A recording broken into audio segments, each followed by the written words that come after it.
Hey folks, what's happening, Roland? Well, hey, today is Friday, and it's actually the third week of April. Actually, the last week. It's the 26th of April right now. It's Friday. Well, this is springtime in the Ozarks. I'm on Lake of the Ozarks right now in Missouri, and it's just a perfectly fine time of year. It's turkey season. The dogwoods are blooming. The morel mushrooms are up in force, and the bass are biting all over these lakes in Missouri. Now, all week I've been doing two things. I've been bass fishing, I've been turkey hunting, I've been morel hunting. I've done several things this week, and it's just been a fantastic week. In fact, this morning, let me just tell you about a really neat turkey hunt. Turkeys don't like to fly over water. And I was in a creek, not too much it's kind of like this creek, but this creek is full of houses. I was in a creek that was it was about 100 feet across, 100 yards across, and on the other side was a turkey, and it was gobbling. And I'd call him a double gobbler. It gobbled 150 times, and I wanted it to fly across because it was just slightly out of range. I didn't quite have enough shell. I had my special TSS shot, that tungsten shot that gets him out to 50 yards, but I was just a little bit too far away. Couldn't get the turkey, but he gobbled so much it was put on a great show. So that was one thing that happened. But the rest of the time I've been fishing with my good friend Ronnie Curry.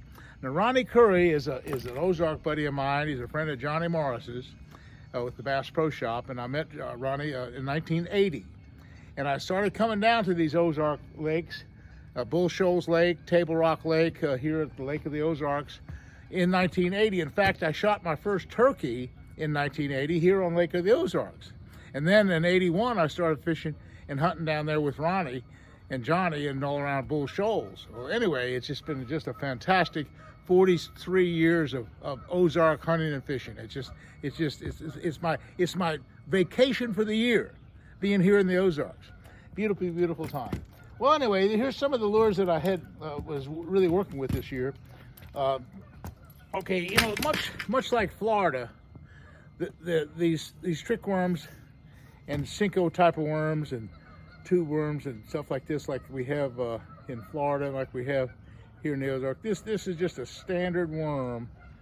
Actually, this is a stick worm by Bass Pro. It's not a Cinco. Even though I was with Cinco for a long time, I'm not with Cinco anymore. I'm not with Yamamoto anymore.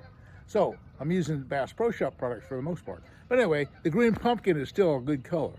You notice I have a little 1/8 of an ounce weight on here. Oh, by the way, I cut my finger. No big deal. A little 1/8 ounce weight, and that happens to be 30-pound braid. Okay, 4/0 EWG hook. Now, Cincos are just exquisite. And what we're doing here in all these lakes is we're fishing a lot of boat docks. We're throwing, to the boat dock. I didn't throw to the boat dock that time. I didn't really try to throw a boat dock. But I'm a line watcher. So often these fish are underneath these boat docks. And if you just throw a really, really close, also you can also rig this worm wacky style. And the wacky style really does work well. And again, I'm just watching the line. I'm working it real slow and easy. And I can make a little bit longer cast. I get to the edge of the dock and actually get right to the shade of the dock and try to fish the shady side of these docks. So right now there's not much wind. So I throw it out there to the edge of the dock, under the shade of it. I'm pulling line out not because I'm backlashed, but because I want it to sink straight down. I don't want it to come swinging in this way. Watching the line, it's still sinking. That's on the bottom. Okay. Dead sticking is probably the way to catch the most fish. I noticed when we throw it on Bull Shoals this last week, whenever there was a bush out a little bit by itself, sticking out a little bit farther, we'd throw that worm, a Cinco, by it, and let it sit on the bottom just for a few seconds. And that's a really big thing, just kind of really slow and easy as you push, as you throw to the boat dock or the big rock or a big boulder or a big bush, let it sink and let it sit there for a second. It's called dead sticking. And it's really, really a big deal. Dead sticking is just a good way to catch fish. Okay. Well, the Cinco was the number one, or the stick worm like this was the number one way to fish it. Now, another way you can do that is you can use a little O-ring and put in there, this isn't the best way. I like when I do it wacky style. I like to use a number 2. In fact, it's a number 2 octopus hook, offset octopus, a number 2. But you can use just a regular worm hook like I use here and just hook it right through the center. It's not as good. It does work, wacky style. You can catch them that way. And again, I'm going to come to that dock. I can come to this dock. This dock here would be another one. I can just throw right down the side of it, like right there. Okay, I'm standing on a dock that might have fish underneath it. It could well. I'm pulling the line out. Want to get to the bottom. Make sure it sinks all the way to the bottom. It's still sinking. It's still sinking. I'm watching the line. I think it's on the bottom. Yeah, it stopped sinking. That's why I watch the line. Okay, and then just real slow and easy. Now the wacky worm, you don't retrieve it very much, just a little bit. And again, it's a target lure. You're throwing it at an ambush point. You're throwing it at that rock, that bush, the dock, and you're letting it sink, and then you're twitching it along. It's not much of a worm when you rig it wacky style. It's not much of a worm for a retrieve. You don't retrieve it much. You can retrieve it, but that's not the beauty of the wacky rig. The beauty of the wacky rig is mainly that first initial fall, that first initial sink right by that ambush point. That's the first thing you want to do. Okay, so that covers the worm situation pretty good. Now, last week I was also at Jimmy Houston's place in southern Arkansas. We were doing, not southern Oklahoma, sorry. We were doing a commercial for the Spike It product. And what that commercial was all about was Don Rollins with Spike It has this enhanced chemical that enhances the signature of the lure as it's seen on forward-facing sonar. In other words, when you look at the stuff on forward-facing sonar, you can actually see the lure that you're throwing. If you have it pointed in the right direction, you can see the lure out in front of you. But this compound that Don is coming up with has some type of metal product in it. I'm not sure just what it has in it, and it enhances the signal. And all of a sudden the signal glows bigger and the lure looks much more prominent, much more visible on the screen. So you know where your lure is. And you can also see where the fish are and see where the structure is that you're throwing to. So you can see it all together there with the lure, the fish, and the structure you're throwing. Okay, so that was a really big deal. We even took that compound that Don Rollins came up with. We put it, of course, on our worms. We also put it on things like spinnerbaits, because we could actually see by taking the forward-facing sonar, and you can see say a grass edge out there, and you might see a fish on it. You can make a long cast with, say, the spinnerbait, and you can let it sink, and all of a sudden you see it on the sonar, and you see the fish coming after it. You see the fish coming after it. Here he comes. He's coming. He's going to get it. Bam! You got him. Well, that's the kind of thing we were doing. But that spinnerbait is not really the lure of choice for forward-facing sonar.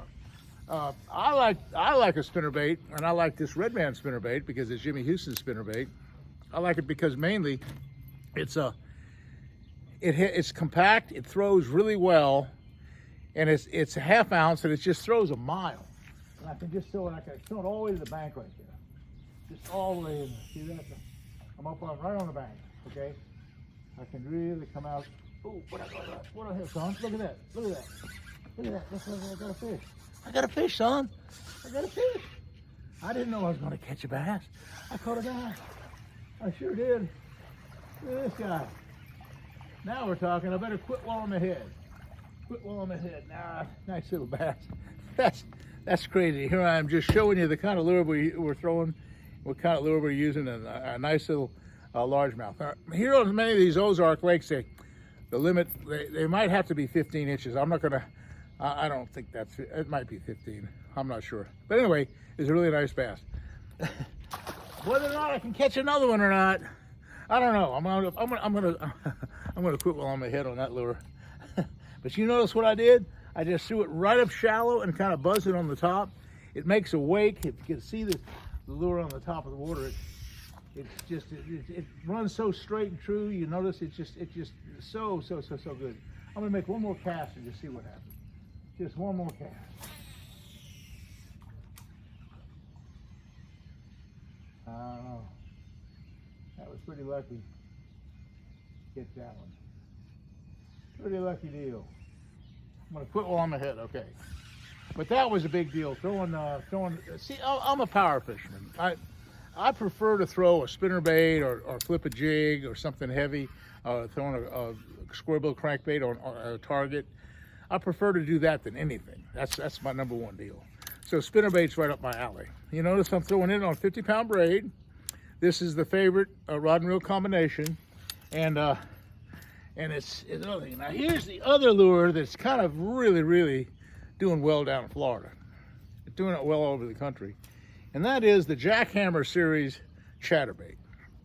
And I'm just going to have to brag about this because I put the little tail on there, and I run it on 30-pound braid as well. And again, it's kind of like a spinnerbait. You're making a long cast with it, and it's so good. But you know, the last couple days we've filmed Bull Shoals.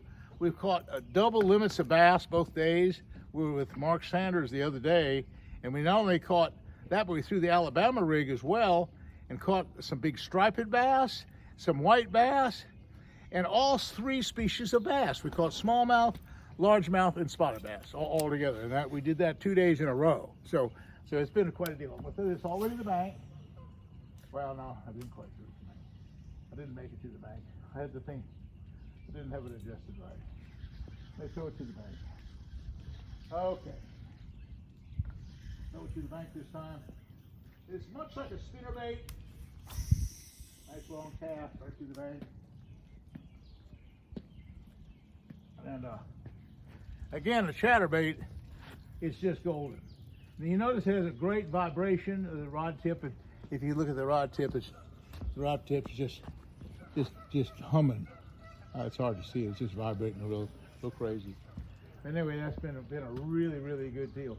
And you can work the ChatterBait, you know, the same way. Some people will cast it, and you can let it sink down, and you can lift it up and fish it and reel it, and lift it up and drop it down. I don't know. Brett Height, he's the one that designed the Jackhammer series, and that's what this one is.